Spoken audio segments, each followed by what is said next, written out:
জি জি।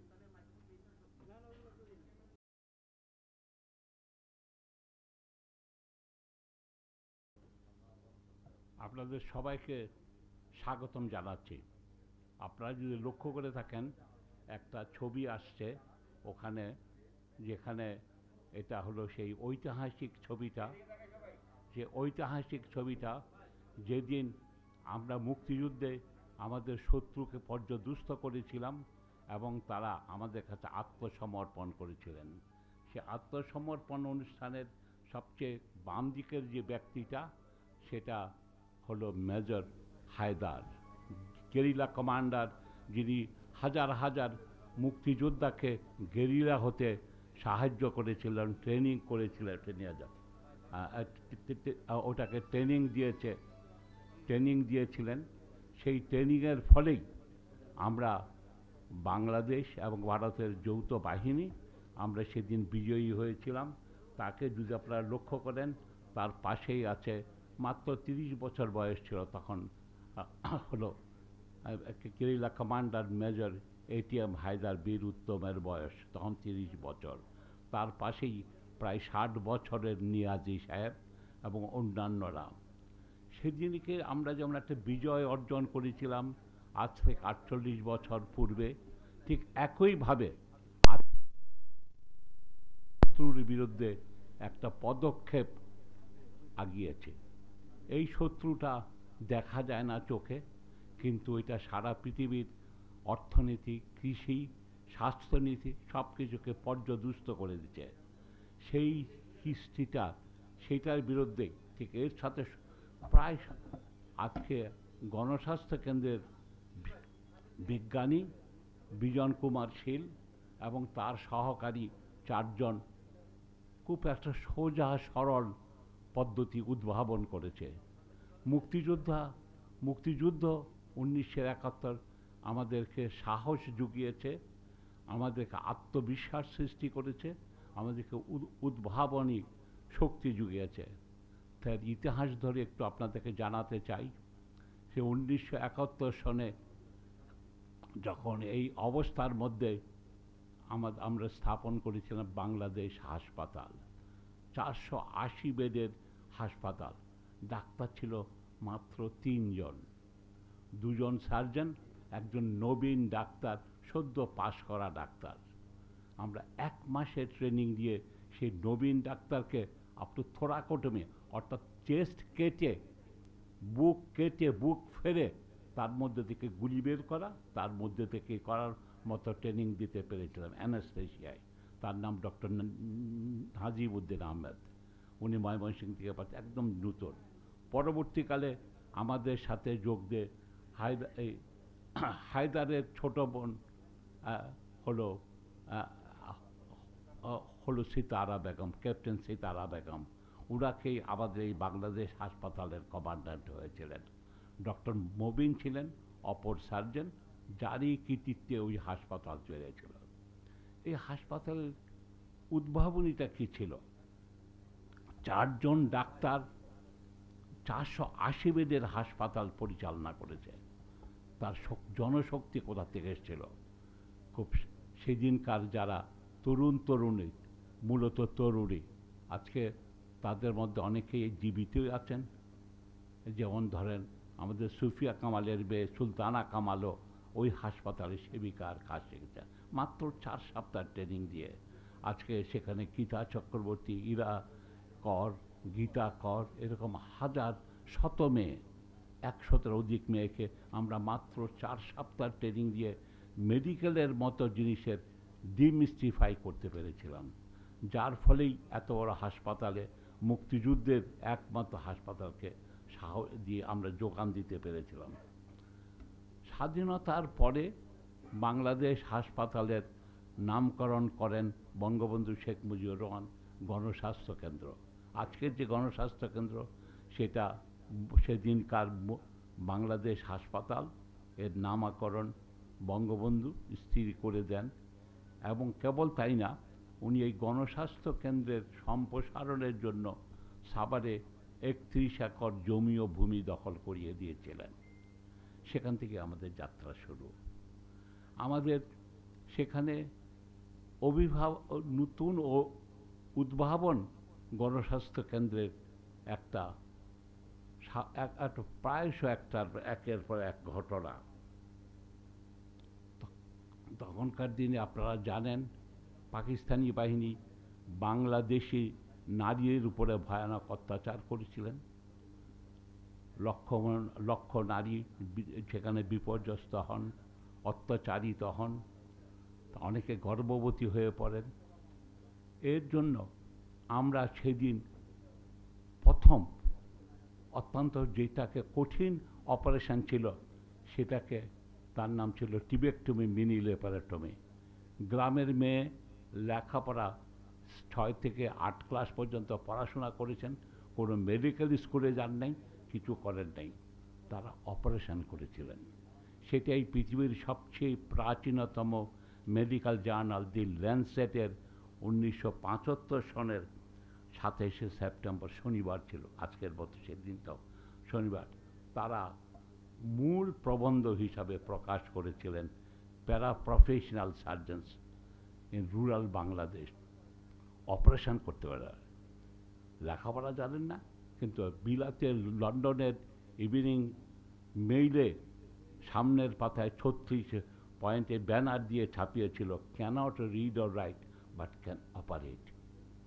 সেটি হলো উদ্ভাবনী শক্তি, মানুষের আত্মবিশ্বাস, মানুষকে স্বাস্থ্য ব্যবস্থার প্রতি এটাকে সহজলভ্য করার জন্য সেটাই ছিল আমাদের পয়লা পদক্ষেপ। পৃথিবী জাগরিত হয়েছিল, ভাবতে পারিনি সাধারণ মানুষের যে অসম্ভব ক্ষমতা আছে, কেবল মূল কথাটা দরজাটা খুলে দিতে হবে, তাকে আসতে দিতে হবে, যাতে সে দায়িত্ব গ্রহণ করতে পারে। আজকে বাংলাদেশের এই যে 17 কোটি বা 18 কোটি লোকের স্বাস্থ্য ব্যবস্থা কেবলমাত্র ডাক্তারের দ্বারা পরিচালিত হওয়া সম্ভবপর নাই। সেটাই আমরা 1974 সনে প্রমাণ করে দেখিয়েছিলাম, সেটা পৃথিবীতে স্বীকৃতই। তারই ধারাবাহিকতার অনুসরণ করে 1978 সনে আপনারা যেটা শুনেছেন আলমাটা ডিক্লারেশন, সেটাও গণস্বাস্থ্য কেন্দ্রের মূল অবদান।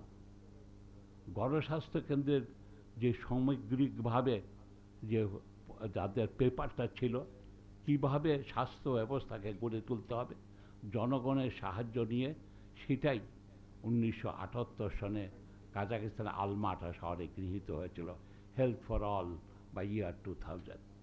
ঠিক এইভাবেই আমরা ধাপে ধাপে উদ্ভাবনীতে গিয়েছি। তারপরে আসে আমরা 1981 সনে গণস্বাস্থ্য ফার্মাসিউটিক্যাল স্থাপন করি।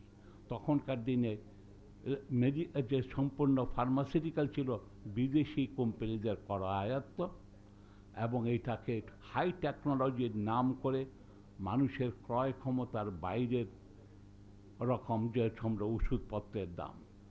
আমরা সেদিন আরেকটি উদ্ভাবনী জিনিসকে দেখিয়েছিলাম, ওআরটি। ওআরটি ওরাল ডিহাইড্রেশন থেরাপি, ডায়রিয়া কলেরার জন্য তখনকার দিনে আইভি দেওয়া ছাড়া কিছু ছিল না। যদিও এটা আবিষ্কৃত হয়েছিল বোধ কলকাতা এবং ঢাকা দুই জায়গাতেই, কিন্তু এটা কেউ বাজারজাত করেনি। তারা মনে করেছে এটাতে ব্যবসা হবে না। আমরাই প্রথম এটাকে প্যাকেটজাত করি, ওআরটি ওরাল ডিহাইড্রেশন থেরাপি, যখন আজকাল প্রত্যেকের পকেটে থাকে। এটা গণস্বাস্থ্য কেন্দ্রই প্রথম সারা পৃথিবীতে প্রথম এটাকে বাজারজাত করে। ঠিক একইভাবে আরেকটি স্বেচ্ছাসেবী প্রতিষ্ঠান ব্রাক, সেটা প্রত্যেকটা গ্রামে গ্রামে এটা কী করে 1 চিমটা লবণ, চিনি আর পানি দিয়ে ওআরটি ওরাল ডিহাইড্রেশন সলিউশন করতে হয় তৈরি করা শিখিয়েছে। এটা সেদিনও সেটা বলছে, এটা দিয়ে কি কাজ হবে? আজকেও আমাদের এই উদ্ভাবনী নিয়েও 2-4 জনের মনে প্রশ্নবিদ্ধ করছেন যে এটা কাজ হবে। কিন্তু আজকে সেই দিনকার ওয়ার্ডটি আজকে বলা হয় পৃথিবীর যুগান্তরকারী একটা অবদান। ঠিক আমরা মনে করি ঠিক তারই ধারাবাহিকতায় আজকে আমরা যেটা আপনাদের কাছে প্রকাশ করতে যাচ্ছি, একটা খুবই সোজা কাজ, ওয়ার্ডটির মতো সহজলভ্য, সবারই দেখা, কিন্তু এটা বিরাট পৃথিবীর পরিবর্তন আনতে পারে, চিকিৎসা ব্যবস্থাকে সহজলভ্য করবে। চিকিৎসা ব্যবস্থা সবার প্রাপ্যের মধ্যে আসবে, সেটাই হলো আজকের আমাদের আলোচনার বিষয়বস্তু। এইটা কোথায়? পেনিসিলিনের এইটা, পেনিসিলিনের পাত্রটা কোথায়?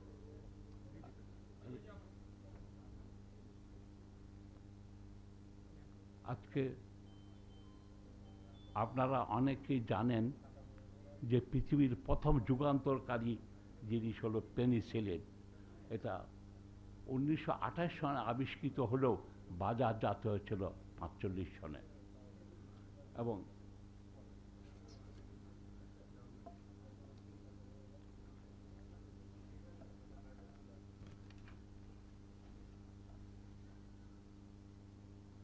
আজকে সেই পেনিসিলিনের কথা আপনারা শুনেন, সেই পেনিসিলিনের জন্ম হয়েছিল এখানে অক্সফোর্ডে। পৃথিবীর 4 জন গবেষক, Alexander Fleming, Ernest Chain, Howard Florey এবং নরম্যান হিটলে, এইরকম তারা এরকম 12টা এর মধ্যে তারা পেনিসিলিন উৎপাদন করেছিলেন। পেনিসিলিন কখনো প্যাটেন্টেড হয়নি। পেনিসিলিনকে সহজ করা হতো যাতে সুলভে পাওয়া যায়। আমরা যখন গণস্বাস্থ্য ফার্মাসিউটিক্যাল সার্ভিস উপরে, তখনও নরম্যান হিটলি অন্যতম 4 জনের বেঁচে ছিলেন। উনি বলেছেন এটাই পৃথিবীর ওষুধের জগতে একটা পরিবর্তন আনুক, সেজন্য উনি এটা আমাদেরকে দান করেছিলেন। এই ঐতিহাসিক পাত্রটা যেখানে পেনিসিলিনের জন্ম, সেটা গণস্বাস্থ্য কেন্দ্র ওখানে ধারণ করে থাকেন। আজকের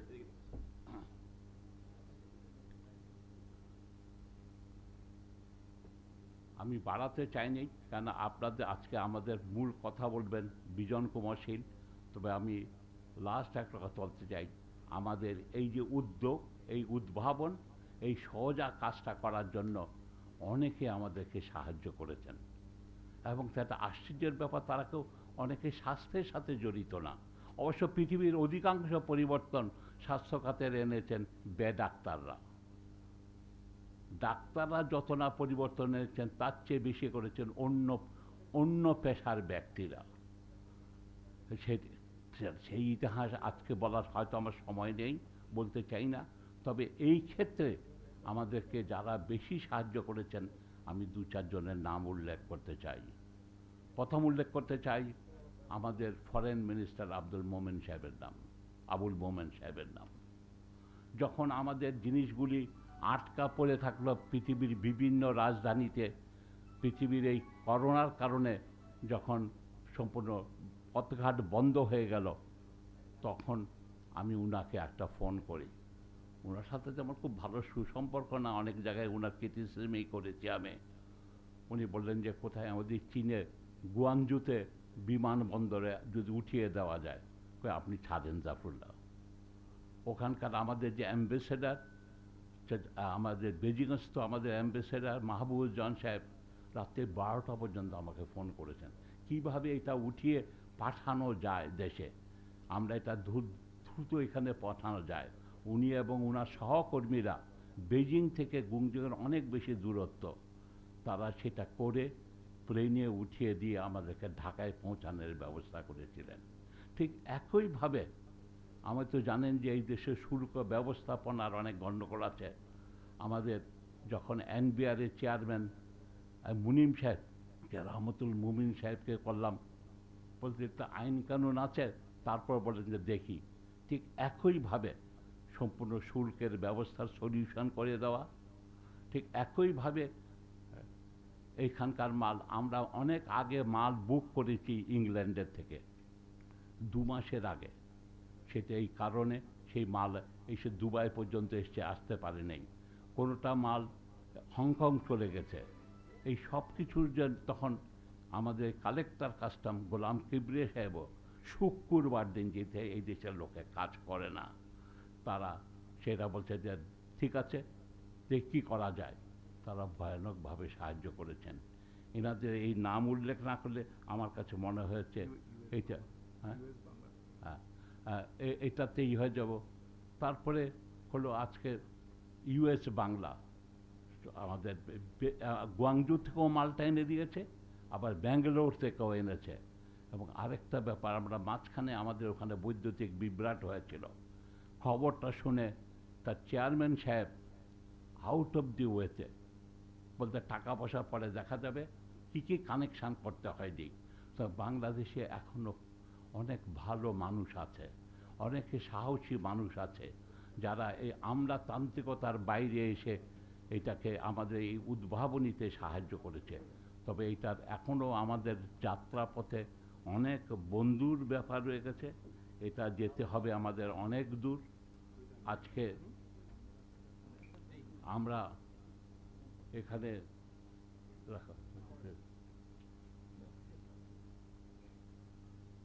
কালকে হঠাৎ আমাদেরকে জানালো যে আমার ঔষধ প্রশাসনের ডিজি সাহেবও সাহায্য করেছেন, এটা না করলে অসমাপ্ত থাকা যাবে আমার বক্তব্য। তবে ওনারা বলছেন যে আজকে ওনারা আসতে পারবেন না, তাই আমাদের দুঃখ যে আপনাদের সামনে আমরা ওনাদের কাছে হস্তান্তর করতে পারছি না। তবে কালকে ওনারা এটা নিয়ে বসবেন। জানি না আজকে তারা কেন আসতে পারবেন না, আসতে পারলেন না। তবে সঙ্গে সঙ্গে মন্ত্রী মহোদয়কেও আমরা 3 দিন আগে এই এই এই সভায় আসার জন্য অনুরোধ করেছিলাম, উত্তর পাইনি। উত্তর হয়তো উনি তো অত্যন্ত ব্যস্ত মানুষ, এখন বুঝতেই পারেন, কারণে অকারণে অনেক বেশি ব্যস্ত আছে, লেনদেনের ব্যাপার স্যাপারও হয়তো আছে, ওইসব জানি না আমি। সুতরাং সেই কারণে, তবে এটা আমরা আমাদেরকে সিডিসি কনফার্ম করেছিল আসবে, আসছেন না?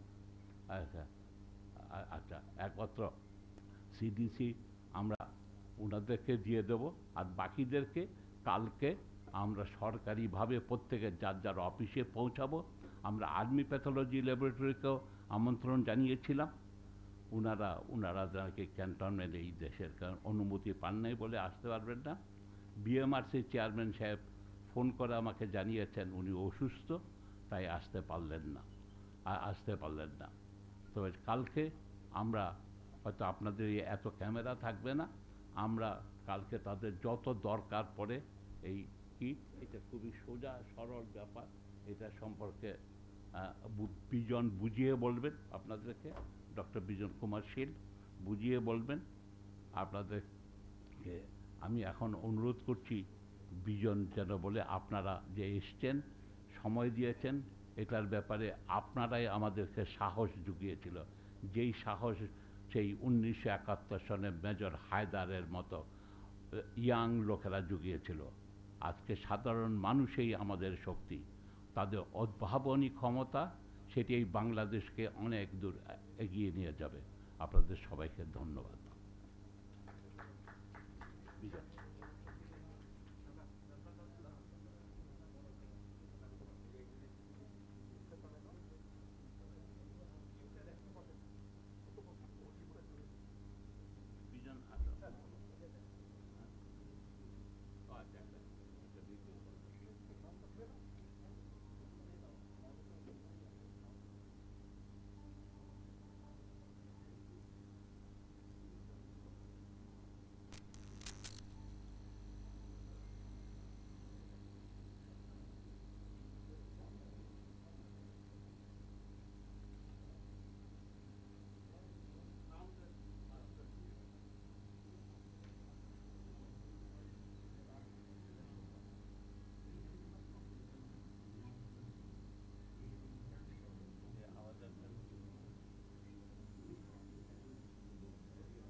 মঞ্জু কোথায়?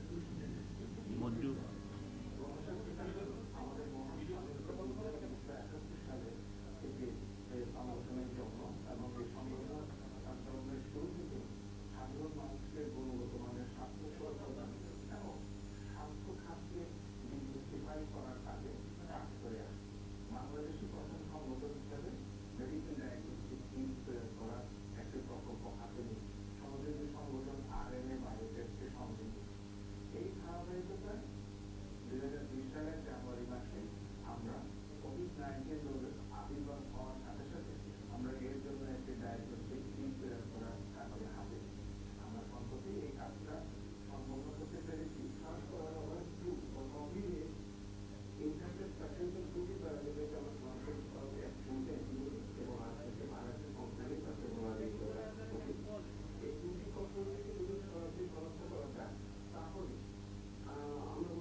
আমি তুমি সবাইকে পরিচয় করিয়ে দিও। এরা ডক্টর বিজনশীল কথা বলার আগে যে আমি একটা শব্দ যোগ করতে চাই। আমি ধন্যবাদ দেওয়ার মধ্যে আমি একটা অত্যন্ত গুরুত্বপূর্ণ অফিসের নাম বলতে ভুলে গেছিলাম। আমার প্রধানমন্ত্রীর অফিস যদি সাহায্য না করতো আজকের হয়তো এই মিটিংটাই হতো না। তাই আমাদের অত্যন্ত আমি কৃতজ্ঞতা চিত্তে প্রধানমন্ত্রীর দপ্তরের তাদের সাহায্য সহযোগিতার কথাটা স্মরণ করছি। না এখন বিজনশীল।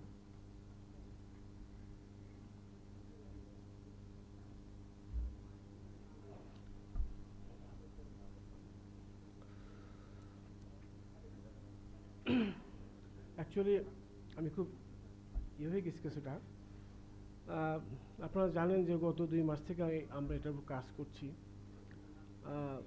অক্লান্ত পরিশ্রম করেছি। তবে আমার সাথে যারা ছিল, আমি একা নই, আমরা সবাই মিলে কাজ করেছি। আমাদের লিডার ছিলেন ডক্টর জাফরুল্লাহ চৌধুরী সাহেব এবং ডক্টর মহিবুল্লাহ সাহেব, এবং আমার সাথে আরও 4জন বিজ্ঞানী ছিল যারা অত্যন্ত দুর্দান্ত বৈজ্ঞানিক ব্যাখ্যা এবং বৈজ্ঞানিক উদ্ভাবন করার শক্তি আছে। ডক্টর ফিরোজ আহমেদ উনি হচ্ছে নোয়াখালী সায়েন্স অ্যান্ড টেকনোলজি বিভাগের ইউনিভার্সিটির মাইক্রোবায়োলজি ডিপার্টমেন্টের প্রফেসর এবং বিভাগীয় প্রধান। ডক্টর আদনান উনি জাহাঙ্গীরনগর বিশ্ববিদ্যালয়ের মাইক্রোবায়োলজি ডিপার্টমেন্টের associate professor. Doctor Mohammad Raed Zamiruddin উনি অ্যাসিস্ট্যান্ট প্রফেসর ব্র্যাক ইউনিভার্সিটি, এবং মিস্টার সোহাগ উনি আইসিডিআইবিতে। তো আমরা সবাই মিলে কাজ করেছি। আমার একটা স্লোগান ছিল, আপনারা দেখছেন ওখানে, এবং ডক্টর বর্ণি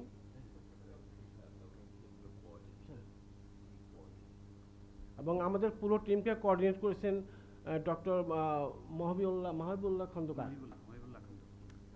তো আমি সবসময় একটা কথা বলতাম, আমি নই, আমরা সবাই একসাথে কাজ করেছি। এবং আমার সামনে বসে আছেন ডক্টর নীতিশ দা, উনি মানে কী বলবো দাদা, অক্লান্ত পরিশ্রম করেছেন আমাদের ফ্যাসিলিটি তৈরি করার জন্য। প্লাস দৈনন্দিন আমরা অনেক কিছু চেয়েছি ওনার কাছ থেকে, উনি সকাল থেকে সন্ধ্যা পর্যন্ত আমার জন্য কাজ করে দিয়েছেন।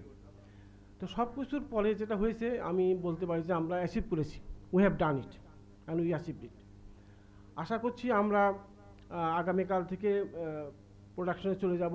আজকে যেটা স্যার আপনাদের দেখালেন, আমরা 2 ধরনের কিট ডেভেলপ করেছি। একটি হচ্ছে করোনা ভাইরাসের অ্যান্টিজেন ডিটেকশন এবং আরেকটি হচ্ছে অ্যান্টিবডি ডিটেকশন।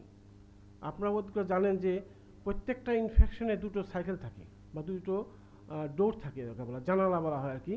একটি হচ্ছে অ্যান্টিজেন বা ভাইরাল ফেজ, আর একটা হচ্ছে ভাইরালের অ্যান্টিবডি, সেটা একটু পরে আসে।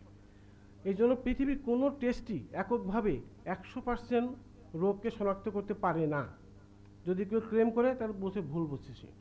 এই জন্য আমরা করেছি কি, আমরা যে 2টো ফেজ আছে, ওই 2টো ফেজের মধ্যে একটা ব্রিজ করেছি। সেটা হচ্ছে অ্যান্টিজেন, যদি আর্লি কেসে আসে, কোনো রোগী আসে আমাদের কাছে বা হসপিটালে যায়, সেটি শনাক্ত করার জন্য আমরা ভাইরাসের অ্যান্টিজেনকে ডিটেক্ট করেছি, মানে ভাইরাসের একটা কম্পোনেন্ট। এবং কেউ যদি পরে আসে, যখন ভাইরাস বা ভাইরাসের অ্যান্টিজেন থাকবে না, তাহলেও তাকে ডিটেক্ট করা যাবে, সেজন্য আমরা করেছি অ্যান্টিবডি। এবং আমরা মূলত 3টি অ্যান্টিবডিকে একত্র ডিটেক্ট করতে সমর্থ হয়েছি, যার জন্য আমাদের সেন্সিটিভিটি এবং স্পেসিফিসিটি অনেক বেশি হয়েছে। এবং সবচেয়ে বড় কথা, এই 2টো টেস্টকে একত্রিত করার জন্য আমরা 100% রোগীকে শনাক্ত করতে পেরেছি। এটি একটি আমাদের খুব বড় অ্যাচিভমেন্ট। এবং আপনারা আমাদের টেস্টটা দেখলেন যে এটা খুব সহজ এবং খুব স্বল্প সময়ে করা যায়। যেমন ধরুন পিসিআর করতে প্রায় 2 দিন সময় লাগে, কিন্তু আমাদের এই টেকনিকটি করতে মাত্র 5 মিনিট লাগে ম্যাক্সিমাম। আপনি আমাদের ডিভাইস যেটা দেখলেন, এটা একটা flow through device, hexagonal type. এই ডিভাইসের ভিতরে আমাদের ক্যাপচারিং রিয়েজেন্ট দেওয়া থাকে। আমাদের 2টো, এটা হচ্ছে আমাদের একটা ক্যাসেট, এটা খোলো তো।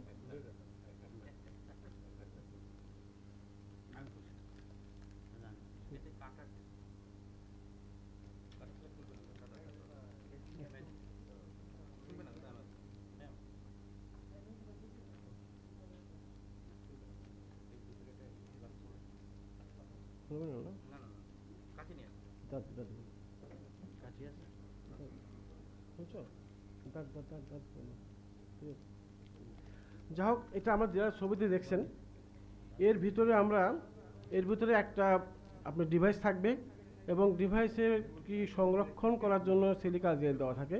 এটা খুলে আমাদের 2 ধরনের বাফার থাকবে, মাত্র 2 ধরনের বাফার। একটি বাফার প্রথমে 2 ড্রপ দেওয়ার পরে আপনাদের সাসপেক্টেড স্যাম্পলটা আপনার দিতে হয়। দেওয়ার পরই আবার এই বাফারটা দিতে হয় 2 ড্রপ। তারপরে ক্যাপচারিং একটা বস্তু আছে, এটাকে আমরা বলি গোল্ড পার্টিকেলস, মানে মা বোনেরা যে গোল নাকে কানে পড়ে, সেই গোলটাকে আমরা মডিফাই করে এর সাথে অ্যাটাচ করে দিয়েছি। এবং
আচ্ছা, এখন এই যে আপনার ডিভাইসটা দেখছেন, এই ডিভাইসের ভিতরে আমাদের কিন্তু কিছু ক্যাপচারিং রিয়েজেন্ট থাকে। যে রিয়েজেন্টটাকে আমরা প্রথমে এই ধরনের বাফারের 2 ফুটা দিয়ে একটা ভিজিয়ে নিই, তারপরে সাসপেক্টেড স্যাম্পলটা এখানে দিলে, সিরাম যেটাকে সিরাম অথবা প্লাজমা যেটাই বলেন, দিলে এটা সঙ্গে সঙ্গে ফ্লো থ্রু করে, মানে ভিতরে ঢুকে শুষে নেয়, এবং তারপরে আবার আমরা 2 ড্রপ দিই, এটা একটু ক্লিন করে নিই। তারপরে এটাকে ডিটেক্ট করার জন্য রিয়াকশন হয়েছে কিনা, অ্যান্টিজেন বা অ্যান্টিবডি, ভাইরাসের অ্যান্টিবডি বা অ্যান্টিজেন আছে কিনা সেটা দেখার জন্য আমরা একটা ডিটেক্টিং দিই রিয়েজেন্ট, যেটা হচ্ছে গোল্ড পার্টিকেল। একটা ডেফিনিট সার্জিস আছে, বল কনজুগেট বলা হয়। এবং যদি পজিটিভ হয় তাহলে 2টো লাইন আসবে, 2টো ডট হবে ছোটো ছোটো, আর যদি নেগেটিভ হয় একটা ডট আসবে। সুতরাং এই পুরো টেস্টটি করতে আমাদের সময় লাগে খুব বেশি হলে 5 মিনিট, এর বেশি নয়। এটি হচ্ছে আপনার একটা অ্যান্টিবডি এবং অ্যান্টিজেন দুটোই পাশাপাশি করা উচিত, যাতে আপনার ওই ডায়াগনস্টিক উইন্ডোতে গ্যাপটা থাকে, সেই গ্যাপটাকে ব্রিজ দেওয়া যায়। এবং আমরা এই মুহূর্তে যতগুলো টেস্ট করেছি আমরা শতকরা 100% পেশেন্টকে ডিটেক্ট করতে পেরেছি। যদিও আমাদের স্যাম্পল সাইজ কম ছিল। স্যার বলেছেন যে, এখানে একটু বলে রাখি আমরা প্রথমে স্যাম্পল পাচ্ছিলাম না, তো আমি স্যারের অনুমতি নিয়েই মাননীয় প্রধানমন্ত্রী, যিনি ব্যক্তিগত চিকিৎসক ডক্টর ABM আবদুল্লাহ সাহেবকে ফোন করেছিলাম। উনি বলছেন, আপনারা বলেন, আপনারা যান হসপিটালে, স্যাম্পল যদি না দেয় আমাকে ফোন করেন। যা হোক, মানে মাননীয় প্রধানমন্ত্রী এবং তার যে সহযোগিতা আমরা পেয়েছি, এটি আসলে মানে আমরা বলে শেষ করতে পারবো না। তো যে কথাটি আমি বলতে চাই এই মুহূর্তে, যে আমরা শুধু দেশ না, সারা পৃথিবীর মানুষের জন্য যে টেস্টটি দরকার ছিল, সেটি ডক্টর জাফরুল্লাহ স্যারের নেতৃত্বে আমরা করতে পেরেছি। এবং আমরা আশা করি যে আগামীকাল থেকে এটা আমরা প্রোডাকশনে চলে যাব, এবং যত দূর সম্ভব অনুমতি পাবো। হ্যাঁ, আমরা এটি কালকে মিটিং হবে আমাদের সাথে ডিজিডিএর, উনি যদি অনুমতি দেন তাহলে আমরা এটা স্যার তার মাধ্যমে রাষ্ট্রীয় পর্যায়ে এবং আন্তর্জাতিক পর্যায়ে এই প্রোডাক্ট হ্যান্ড ওভার করবে। তো এটুকুই, আপনাদের সহযোগিতা পেয়েছি। অনেকে আমাকে বিভিন্ন সময় টেলিভিশনে ডেকেছেন, আমি যেতে পারিনি বলে দুঃখিত। কারণ আমাদের একটা সময় ছিল, আমরা সকাল 7টা থেকে রাত্রি 4টা পর্যন্ত কাজ করেছি। গতকালকে ওরা রাত 4টা পর্যন্ত কাজ করে একবার সেরিকা ঘুমাইছে, আমি একটু আগে চলে গেছিলাম, ওরা ঘুমায়নি। এই যে একটা মানে আমাদের যে একটা কি বলবো, এটা আছে কি বলবো, আমাদের একটা যে প্রতিজ্ঞা বলতে পারেন, এটা আমরা সফল করতে পেরেছি। আমার কান্না আসতেছিল কথা বলার আগে, আমি কিছু বন্ধ ছিলাম, কারণ এটা বড় শিখবেন। আপনাদের সবার সহযোগিতা পাওয়া গেছে। বেশ করে স্যার আমাদের সবসময় খোঁজ নিয়েছেন, ইভেন রাত 2টার সময় ফোন করতেন, কোন পর্যায়ে আসো তোমরা, আমি টেনশন আছি, বলছিলাম আমরা চেষ্টা করে যাচ্ছি। আর উনি যেটা বলেছেন, এই সারা পৃথিবীর লকডাউন, আমরা অনেক জিনিসপত্র আনতে অনেক কষ্ট করতে হয়েছে। মানে দেখা গেছে যে চায়না থেকে গুয়ানজু থেকে হংকং থেকে কোরিয়া থেকে আবার চায়না থেকে সিঙ্গাপুর থেকে দুবাই, তারপর আমরা পেয়েছি। এই যে একটা রেঞ্জ, হ্যাঁ, যার জন্য এই যে ডিভাইসটা দেখছেন, এটা আমাদের দেশে তৈরি। এটা আমরা বিদেশ থেকে আনার চেষ্টা করেছিলাম, যখন পেলাম না তখন দিন রাত্রি কাজ করে এই ডিভাইসটা তৈরি করেছে আমাদের দেশের একজন, নাম কি, কক্সবাজার প্লাস্টিক, মিস্টার শহীদুল্লাহ। উনি আসছেন না জানি না, ওনাকে আমরা দিন রাতে ঘুমাইতে দিই নাই, আমাদের লোক গিয়ে বসে রয়েছে, এবং গোল্ড কনজুগেটটা তৈরি করতে সাহায্য করেছিল doctor Nawaz Mohammad Bahadur from Noakhali বিশ্ববিদ্যালয়। এবং পরে আমি এটা কনজুগেট করেছি আমাদের ল্যাবরেটরিতে। এটি খুব দুষ্প্রাপ্য জিনিস, এটার অসম্ভব দাম, মানে এক ml এর দাম পরে আপনার $480 মতো। এখন আমরা তৈরি করতে পারছি নিজেদের ল্যাবরেটরিতে, এটা বাংলাদেশে তৈরি করলাম। আমি বিদেশে যখন ছিলাম তখন বহুবার তৈরি করেছি, এখন আমরা দেশে তৈরি করছি। সুতরাং এই টেস্টের যে মূল উপাদানটা, সেটা হচ্ছে এই ক্যাসেট এবং গোল্ড, এই দুটো আমরা নিজেরা তৈরি করতে পারছি বলে স্যার বলেছেন যে 240 টাকা বা 280 টাকার মধ্যে দিতে পারে, যেখানে এই টেস্টের দাম বিদেশে প্রায় 500-700 টাকা পড়বে। এটা আরও বেশি, আপনাকে শুধুমাত্র অ্যান্টিজেন টেস্টিং $10 চেয়েছে চায়না থেকে, শুধু অ্যান্টিজেন টেস্টিং। আর অ্যান্টিজেন অ্যান্টিবডি করতে গেলে তারা বলেছে $15 দিতে হবে। হ্যাঁ, তো সেটা তো অনেক বেশি। যাক এটাই আমি এটা বিষয়টা এটা আমাদের, আমি সবাইকে ধন্যবাদ দিচ্ছি। আমি এখানে এরা সবাই কাজ করছে, স্যার ঘুমাতে পারেন নাই, ডক্টর মহিবুল্লাহ সাহেব, তারপরে এটা আমাদের সাথে আছে সাগর, এরা হ্যাঁ। অসম্ভব কাজ করেছে। ইনাদেরকে আবার ডিস্টার্ব করি কৌশিক। সারাদিন রাত। কৌশিক রাজেন ভাই তারপর আমার সাথে ছিল চারজন সায়েন্টিস্ট, ওনারা এখানে আসতে পারেন নাই, ওনাদেরও আমরা সারা রাতে ঘুমাইতে দিই নেই। তো যা হোক, সব কিছু মিলে আমি এটি বলবো যে আমরা অনেক কষ্ট পরেও আপনাদের সহযোগিতা এবং দোয়া নিয়ে এই কাজটা করতে পেরেছি। আগামীতে যেন আমরা এগিয়ে নিতে পারি বাংলাদেশের জন্য এবং সমগ্র মানব জাতির জন্য, এই আশীর্বাদ আমাদের আপনি করবেন। একটা কথা একটু বলতে হবে, সেটা হচ্ছে যে পিসিআর টেস্টিং, আমি শুধু একটা কথা বলছি, সেরোলজি বিতর্ক অনেক আছে, আমরা বিতর্ক সারা দেশেই, আমরা যারা চিকিৎসা বিজ্ঞানী এবং গবেষক আছি আমরা বিতর্ক করে যাচ্ছি যে পিসিআর পদ্ধতি ভালো, সেরোলজি পদ্ধতি খারাপ। তো বিষয়টা হলো যে এই বিষয়গুলো মাথায় রেখে আমরা অ্যান্টিজেন অ্যান্টিবডি একসাথে করেছি এই কারণে যে দেশের অর্থনীতিকে যদি আমাদের রক্ষা করতে হয় তাহলে আমাদের এত লম্বা সময় ধরে এত খরচ করে পিসিআর পদ্ধতি করা যাবে না। আমাদেরকে খুব সহজ একটা পদ্ধতি আনতে হবে এবং আমরা যাতে করে একটা ইন্ডাস্ট্রি খুলবে, একটা ইন্ডাস্ট্রি 2000 মানুষ আছে, তারা কিট নিয়ে যাবে, আমরা নিয়ে যেয়ে সেখানে বসে একদিনের মধ্যে করে দিই, বলবো ঠিক আছে এই ইন্ডাস্ট্রিতে কে কে ইনফেক্টেড আছে, কে কে নাই। আসলে এইভাবে, এমনকি আমাদের প্রয়োজন বোধে এয়ারপোর্ট, গাবতলী সব জায়গায় চেক পয়েন্ট বসাতে গেলে পিসিআর পদ্ধতি তো আমরা ওখানে নিতে পারবো না, বড় ল্যাবরেটরি সেট আপ দেওয়া সম্ভব নয়। এই সহজ পদ্ধতিগুলোই আমাদেরকে নিতে হবে এবং এই কারণেই WHO-র কথা বলি বা CDC-র কথা বলি, সবাই এখন একটা কথাই বলছে, CDC সেরোলজিক্যাল টেস্টে আসতে হবে। এখন মুশকিলটা হলো যে এই টেস্টটি বলার সময় কথা আসছে যে সেন্সিটিভিটি কতটা হবে, স্পেসিফিসিটি কতটা হবে। এটি আসলে হচ্ছে বিজ্ঞানীদের পারফরমেন্স এবং তারা কিভাবে টেস্টটিকে ডিজাইন করছে সেটির ব্যাপার, আমরা সেটিতে সমর্থ হয়েছি, সেটাই আপনাদেরকে বলবো। এবং আমরা আশা করব সরকারও, আমরা সরকারকে সহযোগিতা করতে চাই, বাংলাদেশকে বাঁচাতে চাই, সুতরাং এই টেস্টটি করে আমরা যাতে মানুষকে বাঁচিয়ে ফেলতে পারি। ধন্যবাদ। আমি এখানে একটা কথা বলে রাখি, যেটি না বলে হতো না, যে এই টেস্টের যে পটভূমি সেটি কিন্তু জন্ম হয়েছে সিঙ্গাপুরে। আমি 2003 সালে সার্স করোনা ভাইরাসের উপর কাজ করেছিলাম এবং সেখানে আমি প্রথম ডট ব্লট ডেভেলপ করি। ওই সময় ছিল 15 মিনিট এবং পরবর্তীতে এটাকে আমরা নিয়ে আসি ডিভাইসে এবং সেটা 15 মিনিট থেকে এখন 5 মিনিটে আসছে।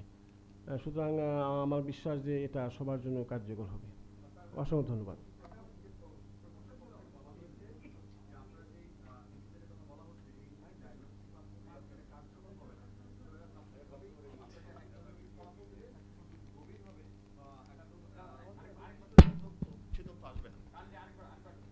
না, আসলে আপনি যে কথাটা বললেন এটার উত্তর এটাই যে যারা এই কথাটা বলছে তারা কোনোদিন করোনা ভাইরাসের উপর কাজ করেনি। আমি করোনা ভাইরাস কাজ করেছি এবং আমার এই প্যাটেন্ট বিদেশে পাবলিশ হয়েছে, পেপার পাবলিশ হয়েছে, আমরা অনেক স্যাম্পল টেস্ট করেছি। সুতরাং এটা একটা অবান্তর কোশ্চেন, তারা জানে না এবং না জানে একটা কিছু বলতে হবে, তাদেরকে আমার সাথে কথা বলতে পারেন। দাদা আরেকটু কথা বলি, এটি ক্যান্সার নয়, এটি কোনো বুঝতে হবে যে এটি কোনো ক্রনিক ডিজিজ নয় যে এই ডিজিজটি হলে আমাকে পরবর্তীতে কেমোথেরাপি নিতে হবে বা কোনো কিছু করতে হবে। এটি করোনা ভাইরাসের জ্বরের একটি রোগ, এটি ফুসফুসের একটি রোগ, এটি ভালো হয়ে গেলে মানুষ ভালো হয়ে যেতে পারে। সুতরাং আমরা যদি প্রাথমিকভাবে স্ক্রিনিং করে যে মানুষটিকে, আরেকটি বড় সমস্যা হচ্ছে আমাদের, কেন আমরা লকডাউনে আমরা ভয় পাচ্ছি যে কন্টাজিয়াস ডিজিজ আরেকজনের থেকে আরেকজন ছড়িয়ে যাবে।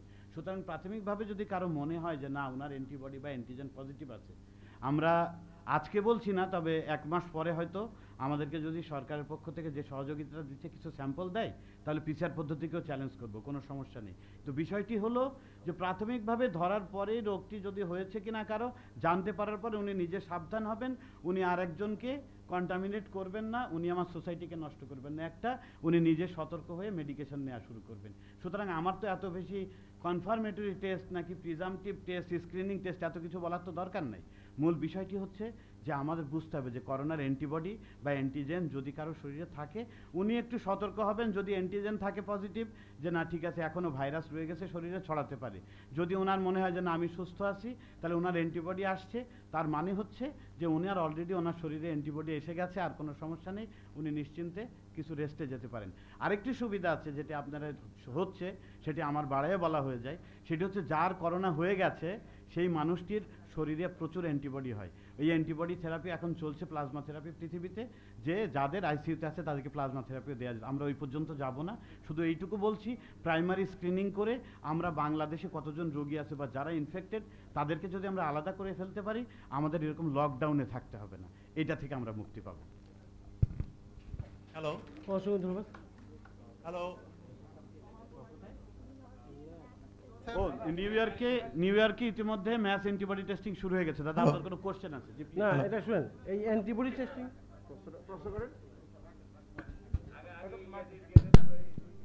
হ্যালো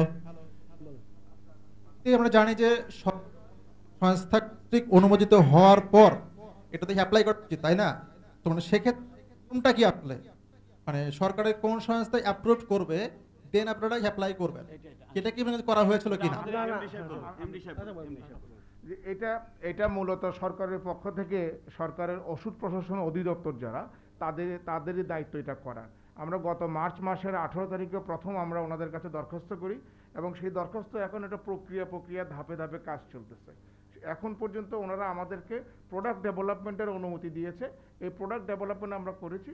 এই প্রোডাক্ট ডেভেলপমেন্টটা যেহেতু আজকে ওনারা আসতে পারেননি, আমরা আগামীকাল, ওনারা আমাদেরকে দুপুর 12টার সময় দিয়েছেন, আমরা সেটা ওনাদেরকে হস্তান্তর করব। এটাই হলো মানে মেইনলি ওষুধ প্রশাসনের কাজ।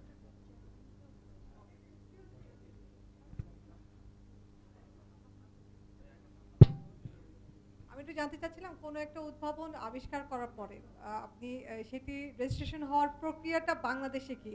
আমরা যতটুকু জানি যে একটা প্রোটোকল মেনটেন করতে হয়, থার্ড পার্টির কাছে সেটিকে যেতে হয় এবং তারপরে ওষুধ প্রশাসনের বিষয়টি আসে।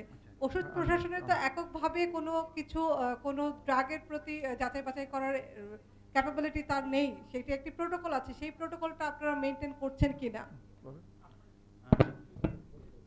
প্রথম হচ্ছে আমরা বলি সেই প্রোটোকলের প্রথমটি, যেটি আমাদের এমডি সাহেব অলরেডি বলেছেন, যে প্রথম প্রোটোকলটি হচ্ছে যে আমাদের আগে একটা স্থাপনা থাকতে হবে যেখানে আমরা টেস্টটি তৈরি করতে পারবো। আপনারা শুনে আশ্চর্য হবেন, ওনারা প্রথম একবার ভিজিটে গেলেন, তখন আমরা আসলেও প্রস্তুত ছিলাম না, লকডাউন মাত্র শুরু হয়েছে, সব কিছু বন্ধ। এখনকার মতো তাও একটু আমরা মোবিলাইজেশন আছে, তখন তাও ছিল না। আমরা দেখে আসার পরে ওনারাও অখুশি, আমরাও অখুশি, আমরা পারলাম না। 7 দিনে আমরা ফ্যাসিলিটি ডেভেলপ করেছি, ওনারা সেকেন্ড ভিজিটে গেছেন এবং আমাদের ম্যানুফ্যাকচারিংয়ের অনুমতি দিলেন। তারপর আমরা যে কাজটি আমাদের করতে হবে, থার্ড পার্টি ভিজিটের যে কথাটি বলছেন, ওই প্রক্রিয়াটিও আমরা সম্পন্ন করেছি। সেটি হলো যে প্রোডাক্টটা যখন ডেভেলপমেন্ট ফেজে, তখন আমাদের কোনো স্যাম্পল ছিল না বাংলাদেশি। তো আমরা বাংলাদেশি স্যাম্পল ছাড়া পারবো না। সেই ক্ষেত্রে আমরা সাথেই আমরা আইডিসিআর থেকে আমাদের আমরা বিএমআরসিতে একটা অ্যাপ্লিকেশন করার পরে আমরা আইডিসিআর থেকে কিছু স্যাম্পল পেয়েছিলাম।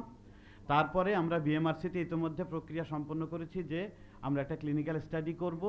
সেই স্টাডিটি কোথায় হবে সেটির জন্যও আমাদের জাফরুল্লাহ স্যার ব্যবস্থা করেছেন, যে কুর্মিটোলা হাসপাতালে যেহেতু ও জায়গা, সেখানেই আমরা কিট দিয়ে দিব, ওনারা টেস্ট করবেন। তাছাড়াও স্যার আজকে সিডিসিকে আমন্ত্রণ করেছিলেন, ডাব্লিউএইচওকে আমন্ত্রণ করেছিলেন।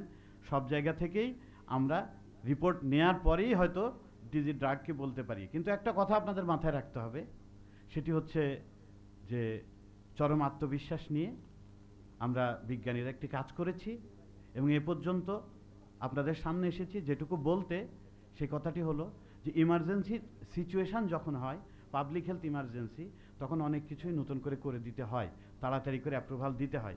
আমরা চাইবো আমরা যে রেজাল্টটি দিয়েছি এবং যাদেরকেই আমরা আমাদের কিটটি এখন দিব, ওনারা যদি ওনাদের স্টোরড স্যাম্পল থেকেই হোক বা পেশেন্ট থেকে হোক, দ্রুত 2-3 দিনের মধ্যে আমাদেরকে রেজাল্টটি দিয়ে দেন, আমরা জাতির সামনে ওনাদের মাধ্যমেই আমরা রেজাল্টগুলি প্রকাশ করব এবং আমরা চাইবো যে আমাদেরকে খুব দ্রুত অনুমতি দেওয়া হোক। কারণ এটা না হলে আসলে বাংলাদেশ না, পুরো বিশ্বটাই আসলে অস্থিতিশীল হয়ে যাবে। সেরোলজিক্যাল টেস্ট ছাড়া আমরা পারবো না, বিজ্ঞানীরা পারবো না। আমি একটা কথা বলে রাখি যে মাস স্ক্রিনিং যেটা ডক্টর মামুন সাহেব বলছেন সামনে, উনি নিজেই গত পরশুদিন কুর্মিটোলা হসপিটাল থেকে স্যাম্পল নিয়ে এসেছেন। তো যেটি আপনি বলছেন, ডক্টর ফিরোজ অলরেডি এক্সপ্লেন করেছেন। দেখুন, থার্ড পার্টি কাছে যাবে হচ্ছে ডিজিডিএর মাধ্যমে, আমরা দেবো না। আমরা ওনাদেরকে স্যাম্পল দেবো, ওনারা কোথায় টেস্ট করেছেন ওনারা জানেন, এটাই পৃথিবীর নিয়ম।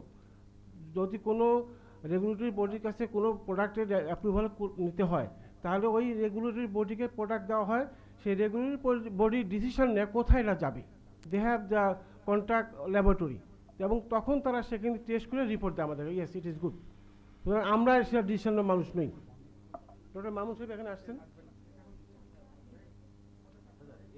আচ্ছা, আমার একটি বিষয়ে জানার ছিল। আমি গণস্বাস্থ্যের কিট বিভাগের প্রধান। আপনারা যা শুনেছেন, আমরা এই কিটটা টেস্ট করার জন্য কুর্মিটোলা হাসপাতালের ডাইরেক্টরের সাথে ওখানকার যিনি ফিজিশিয়ান ইনচার্জ তার সাথে কথা বলে ওখান থেকে আমরা স্যাম্পল এনেছি। এর আগে আইডিসের থেকেও আমরা স্যাম্পল এনেছি। এই স্যাম্পলগুলো টেস্ট করার পরে 93% অ্যান্টিবডি টেস্ট পজিটিভ আসছে। এর ভিতরে 2জন পেশেন্টের অ্যান্টিবডি পজিটিভ ছিল না, যেটা ইয়েতে পজিটিভ ছিল, কুর্মিটোলায় পজিটিভ ছিল। আপনারা জেনে খুশি হবেন যে ওই 2জন আবার অ্যান্টিজেন টেস্টে পজিটিভ আসছে। তার মানে আমরা যদি অ্যান্টিজেন অ্যান্টিবডি কম্বাইন করেছি, এখন 100% পেশেন্টের পজিটিভ ডায়াগনোসিস কমপ্লিট করা গেছে, 100% সেনসিটিভিটি এন্ড 100% স্পেসিফিটি। এত বড় সুখবর আসলে দেশের জন্য একটা বিশাল ব্যাপার। তো আমরা এই যেটা 100% অ্যাচিভমেন্ট আসার পরেই এই যে সাংবাদিক সম্মেলনটা ডাকা গেছে। সুতরাং আমরা আমাদের তরফ থেকে একেবারে পরিপূর্ণ নিশ্চয়তা দিয়ে গ্যারান্টি দিয়ে বলতে পারছি যে এর চাইতে স্পেসিফিক, এর চাইতে সেনসিটিভ আর কোনো টেস্ট পৃথিবীতে হয় না। এখন আপনারা যে প্রশ্ন করেছেন যে এটা আমরা ভ্যালিডেট করেছি, এরপর গভর্নমেন্ট থেকে আবার ভ্যালিডেট করবে এই স্যাম্পলটা নিয়ে, তারা হয়তো মুগদাতে বা তারা হয়তো কুইত মসজিদে টেস্ট করবেন। ইনশাআল্লাহ দ্যাট উইল বি পজিটিভ এবং ইনশাআল্লাহ হয়তো এই সপ্তাহেই আমরা পেয়ে যাব। Thank you. আচ্ছা, আমার একটা বিষয় জানার ছিল। আমরা জানি যে পিসিআর টেস্টে বলা হয়ে থাকে প্রায় 40% এরর ধরা হচ্ছে বা বলছে, একটি কথা আছে। আমার জানার বিষয় যে আপনারা যেটি বলছেন যে শতভাগ, যদিও এটি এখনো প্রাথমিক পর্যায়ে, আপনাদের দাবি অনুযায়ী কত পার্সেন্ট এরর এর মধ্যে থাকতে পারে একটি বিষয়। আরেকটি হচ্ছে এই কিটটি অনুমোদন পেতে আসলে আপনারা আশা করছেন কতদিনের মধ্যে পেতে পারেন, বা আপনারা কাদেরকে দিতে চাচ্ছেন, সরকারিভাবে না বেসরকারিভাবে কিটটি হস্তান্তর করতে চাচ্ছেন? না, একটু বলে দেন যে বিএসএল 2 ফার্স্ট আমি বলি। না বলছি, শুনেন, এই কিটটি তৈরি করার জন্য বা ব্যবহার করার জন্য আমাদের যে রিকমেন্ডেশন থাকবে সেটা বিএসএল 2 ফ্যাসিলিটিতে। কারণ আমরা চাচ্ছি না যে এই কিটটি সবাই ব্যবহার করুক এই মুহূর্তে। তবে এর পরবর্তী ভার্সন যেটা আসবে সেটা মানে আমরা যেটা ডক্টর ফিরোজ বলছিল যে একসময় বাংলাদেশে কিন্তু 80% মানুষের বডিতে অ্যান্টিবডি চলে আসবে, তখন সিরো সার্ভেলেন্স করার জন্য আমাদের তো আরেকটা টেস্ট পাইপলাইনে আছে, ওটা সর্বোচ্চ করা যাবে যে কোনো জায়গায়। তো দ্বিতীয় প্রশ্ন যেটা আপনি করলেন যে অনুমোদন কে নেবে, আমি তো আগেই বলেছি যে আমাদের দায়িত্ব এই কিটটি ডিজিডিএকে হস্তান্তর করা। এখন ওনারা ডিসিশন নেবেন কার মাধ্যমে টেস্ট করবেন এবং কবে মার্কেট জাত করার জন্য আমাদেরকে জানাবেন। এটা সম্পূর্ণ ওনাদের দায়িত্ব, আমাদের না।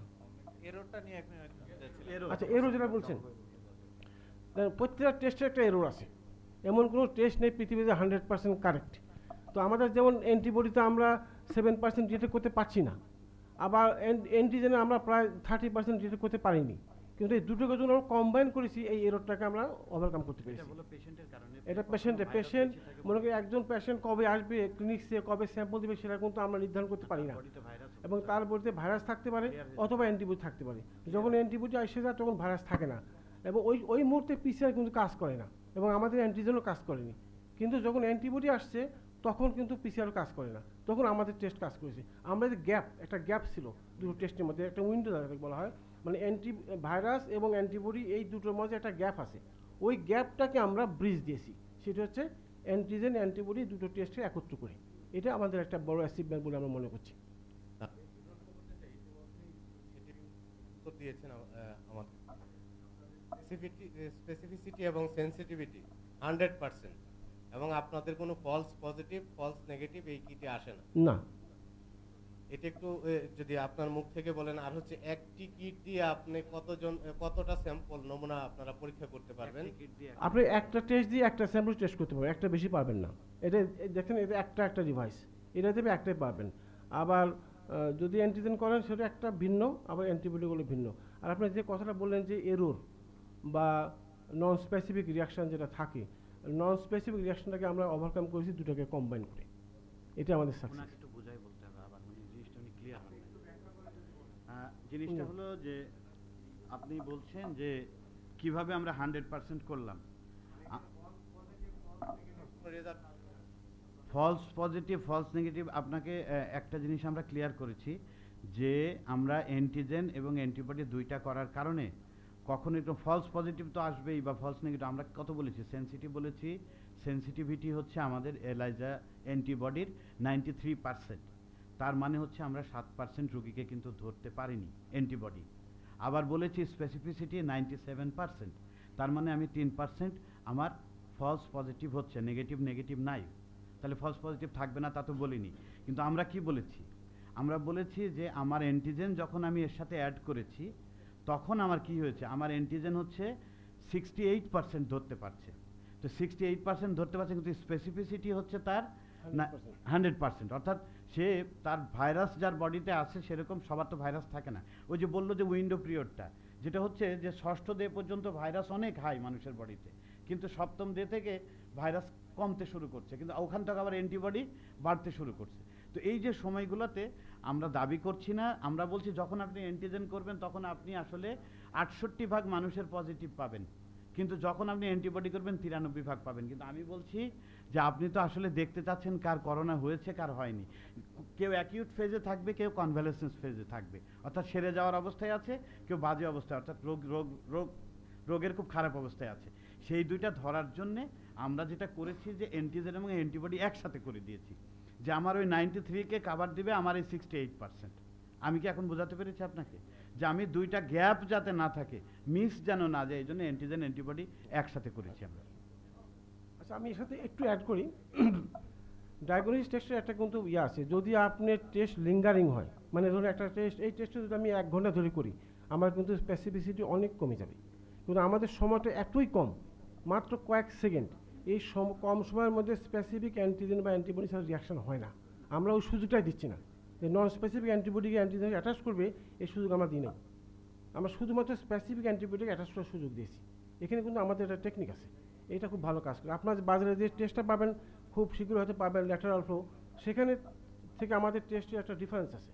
ওটা হচ্ছে যে ওরা যেটাকে বলে অ্যান্টিবডি দিয়ে ক্যাপচার করে অ্যান্টিজেন দিয়ে তারপর ডিটেক্ট করে অ্যান্টিবডিকে, আমরা সরাসরি অ্যান্টিজেনকে ইউজ করেছি ক্যাপচার করার জন্য, যার জন্য আমাদের সেন্সিটিভ অনেক বেশি, কিন্তু আমরা টাইম কমে দিয়ে ওটা 15 মিনিট লাগে, আমরা কয়েক সেকেন্ডের মধ্যে এই রিয়াকশানটা শেষ হয়ে যায়। এটা কিন্তু আমাদের কাজের একটা সবচেয়ে। তাহলে কি আমরা বলতে পারি যে এই কিটের মাধ্যমে যাদেরকে পরীক্ষা করা হবে শতভাগ নির্ভুল রেজাল্ট পাওয়া যাবে? হ্যাঁ, যারা পজিটিভ 100%। হ্যাঁ, বলেন। আপনি একজন বলেন। হ্যাঁ, দুইটা টেস্ট একই সাথে করা হবে কিনা? হ্যাঁ, করতে হবে। দুইটা টেস্ট কি একই ব্যক্তিকে করা হবে? আপনার মনে করেন যে আমার অ্যান্টিবডি পজিটিভ হয়ে গেল, তার মানে আপনার করোনা ভাইরাস অ্যান্টিবডি আছে, এবং আপনার বলতে অ্যান্টিজেন আছে কিনা এটা কনফার্ম করে অ্যান্টিজেন করলে ভালো হয়। আবার কারো অ্যান্টিজেন আসছে অ্যান্টিবডি আসেনি, তার ওই অ্যান্টিজেন ডিটেক্ট করলে যথেষ্ট, কারণ অ্যান্টিজেন কখনো ফলস পজিটিভ রিয়াকশন দেয় না। বিষয়টা হচ্ছে ল্যাবের উপর। আমি আপনাকে আরো ব্যাখ্যা করি যে আপনি কারো দুইজনেরই করতে হবে কিনা। ধরেন একজন সুস্থ মানুষ, ওনার খুব ইন্টেনশন যে ওনার একটু কাশি হচ্ছে, উনি গেলেন ল্যাবে, যাওয়ার পরে উনি দেখলেন যে ওনার অ্যান্টিবডিটা পজিটিভ। যেহেতু ওনার কাশি আসেন, ডিসিশনটা হচ্ছে তখন ফিজিশিয়ানের যে ওনাকে অ্যান্টিজেন অ্যান্টিবডি দুইটাই করতে বলবেন। যদি দেখা যায় যে না উনি ভালোর দিকে, না ঠিক আছে ওনার কয়েকদিন খুব বেশি খারাপ ছিল এখন ভালো আছেন, তখন অ্যান্টিজেন। আর যদি ল্যাব মনে করে যে না আমরা দুইজনেরই করব, এটা হচ্ছে ফিজিশিয়ানস চয়েস, এটা হচ্ছে ল্যাব হেড বা ল্যাব পারসন যারা আছে তাদের চয়েস, যে তারা দুইটাও করতে পারে, একটাও করে ফেলতে পারে, যেটা তাদের মনে করে। দুটো টেস্ট সেক্ষেত্রে টাকা মানে প্রাইসটা কত হবে? আমরা প্রাইসের বিষয়ে আমরা বিজ্ঞানী, আমরা প্রাইস জানি না। প্রাইস বলুন স্যার, বিজ্ঞানী শুধু কাজ করতে পারে। জানতে চাচ্ছিলাম গণস্বাস্থ্য ওষুধ প্রশাসনের কাছ থেকে কাঁচামালের অনুমতিটা নেন, তখন অনুমতি নেওয়া হয়। আমরা বলেছি আমরা ডায়াগনস্টিক টেস্ট করব এগেইনস্ট করোনা ভাইরাস। আমাদের দুটোই মাথা ছিল। আমরা ডেঙ্গির যে আপনি অ্যান্টিজেন অ্যান্টিবডি দেখেন, এটা আমার আবিষ্কার, বহুকাল আমি আগে আবিষ্কার করি, এবং এই দুটো আমি একত্রে এনেছিলাম। একটা প্ল্যাটফর্মে দুটোকেই করতে পারবেন, আপনারা খুব শীঘ্রই পাবেন। কিন্তু এটা আমরা দুটো করেছি, দুটো ভিন্ন প্ল্যাটফর্মে। কিন্তু ডেঙ্গি কিন্তু অ্যান্টিজেন অ্যান্টিবডি এক জায়গায় করা যায়, এবং এটা করা উচিত। সুতরাং ঠিক আছে, বলেন। হ্যালো, গণস্বাস্থ্যের যে কিটটি, সেই কিটে কি একবারেই কি অ্যান্টিজেন অ্যান্টিবডি দুটো টেস্ট কি একসঙ্গে হবে এই কিটে? না, এই মুহূর্তে করা যাচ্ছে না। আমরা দুটো সেপারেট করেছি, একটা অ্যান্টিজেন একটা অ্যান্টিবডি, কারণ আমাদের হাতে সময় খুব কম। এই দুটোকে একত্রিত করতে হলে আমাকে অনেক গবেষণা করতে হবে, অনেক ট্রাই অ্যারন আছে, তো আমাকে দুটোকে সেপারেট করে দিচ্ছি। তাহলে অ্যান্টিজেন যদি পজিটিভ হয় তাহলে আমাদের সাথে আপনারা যখন তখন আলাপ করতে পারবেন। আজকে পহেলা রমজান, সময় আছে, আমরা অনলাইনে অ্যাভেলেবল। Online available. আমি একটু জানতে চাচ্ছিলাম, যখন নমুনা যাচাই বাছাই এখনো হয়নি, আপনারা সরকারের ওষুধ প্রশাসনের কাছে এখনো যাননি, সেই ক্ষেত্রে কিট হস্তান্তর কি আদৌ হয়? আপনারা তো এটি একটি নমুনা তাদের কাছে দিচ্ছিলেন, সেই ক্ষেত্রে কিট হস্তান্তর কথাটা কি আসে কিনা?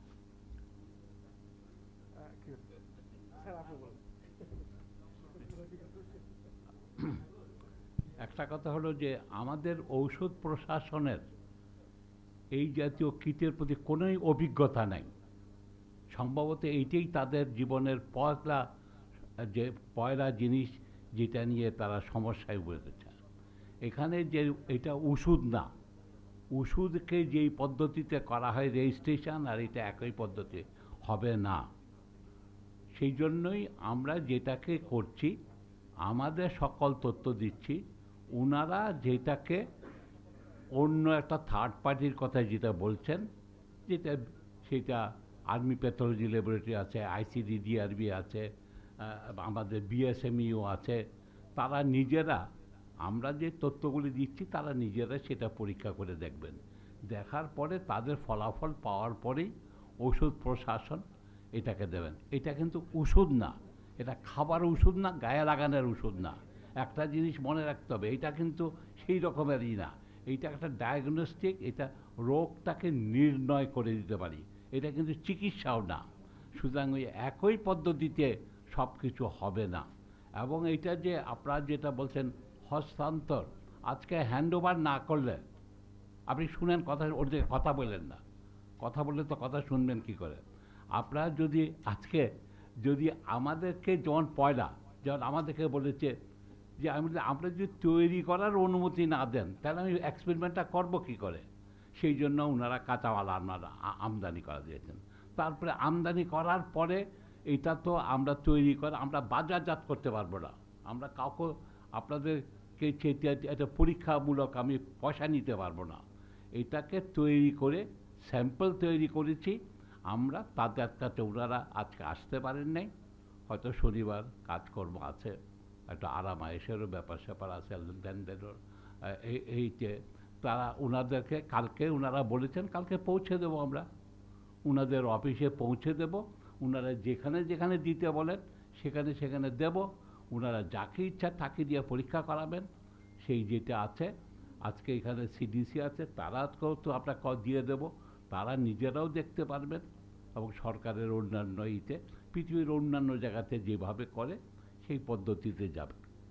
এটা জনগণের স্বার্থ বিরোধী কোনো কিছু। জি বলেন স্যার, আমি যেটা জানতে চাচ্ছিলাম যে আপনি জানেন যে সরকার কিন্তু চারিত্রিকভাবে একটু গন্ডারের মতো, মানে আজকে চিমটি দিলে কয়েকদিন পরে যা সে বুঝতে পারে। এখন এর আগে স্বাস্থ্যমন্ত্রীকে জানানো হয়েছে পিপি দেওয়ার জন্য, সেটি কিন্তু 1.5 মাস পরে যা উনি বলছেন যে কি অবস্থা। আপনাদের কিটটা আসলে যে সঠিক কিনা এইটা কতদিনে সরকার নিরূপণ করে দিবে, আর যদি সঠিক হয় সেটা মানুষের উপকারে লাগবে কতদিনে আপনার ধারণা? দুটা আমি বলি, পয়লা এই যে আপনারা যেটা আছেন, আপনাদের এই উপস্থিতি, আপনাদের এই প্রেশারের কারণে আমাদের ধারণা এটা এই 1 সপ্তাহের মধ্যেই সরকার এটার ফলাফল জানাতে বাধ্য হবেন। এবং সেটাকে আমাদেরকে হয় বলবেন এটা গ্রহণযোগ্য না, এটা বা গ্রহণযোগ্য। তো আমরা জানি এটা গ্রহণযোগ্য হবেই, কারণ পৃথিবীর আমরা বিজ্ঞান পড়ি, আমাদের অন্যান্য গবেষণার সাথে আমাদের সম্পর্ক আছে। এটা আমরা প্রায় নিশ্চিত যে এটা সরকার এটা অনুমোদন দেবে। 1 সপ্তাহের মধ্যে আমাদেরকে অনুমোদন দিলে আমরা পরবর্তী সপ্তাহে অনেক উৎপাদন করব। তারপরে নিয়ে থাকবে সরকার আমাদের কাছ থেকে। আমরা খুব অল্প খরচে দিতে চাই। আসলে আমরা যেটা চাই যে আমাদেরকে অনেকেই ইতিমধ্যে অন্যান্য দেশও আমাদের সাথে যোগাযোগ করছে, তারা এটাকেই তো আমাদের কন্ডিশন একটাই, এটাকে দাম খুব বেশি বাড়ানো যাবে না। আমরা যদি 250 টাকা নেই, তারা 300 টাকা সর্বোচ্চ নিতে পারবে। তাহলে জনগণের ক্রয় ক্ষমতার মধ্যে থাকবে, ইন্ডাস্ট্রি এবং সবাইকে এই করতে পারবে। এখন আমাদের এইটার দুটা কপি আমরা সিডিসিকে আছেন, উপস্থিত আছেন আমাদের চেয়ারম্যান, আমাদের চেয়ারপারসন আলতাফুন্নেসা মায়া অধ্যাপিকা, ওনাকে অনুরোধ করছি যে ওটাকে হস্তান্তর মঞ্জুর ডেকে না ওটা সিডিসি তোমরা দাও।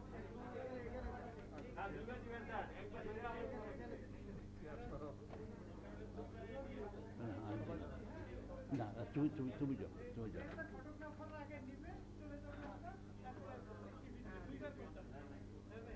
না আমি ওনারা ওই ইকে ডাকেন, সিডিসি কোথায়? আচ্ছা হ্যাঁ।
সেন্টার ফর ডিজিজ কন্ট্রোল এটা বাংলাদেশ অফিস আর কি, এটাকে বলে centre for disease control Bangladesh office.